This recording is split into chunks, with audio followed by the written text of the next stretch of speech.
नाज़रीन तव्हांखे ख़बर ॾींदा पहिरियों उमरकोट खां त गुज़िरियल ॾींहुं वना में वेठल नारी अजीमत समेजो खे कोई क़त्ल करण वारे वाक़िए जो मक़तूला जे भाउ जी फरियाद ते केस दाख़िल कयो वियो आहे। इन ई हवाले सां वधीक तफ़सीलनि लाइ टेलीफोन लाइन ते असां सां गॾु सोहेल कुंभर मौजूदु आहे। सोहेल, इन हवाले सां वधीक तफ़सीलनि खां आगाह कजो।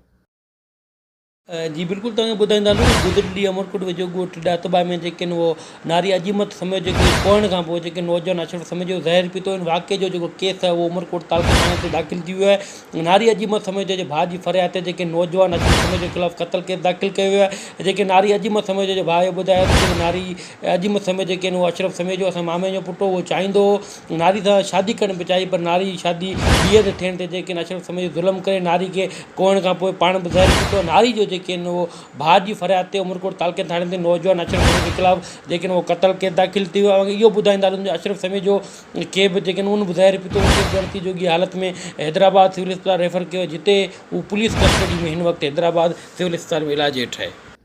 वॾी महिरबानी सोहेल कुंभर तफ़सीलनि खां आगाह करण लाइ।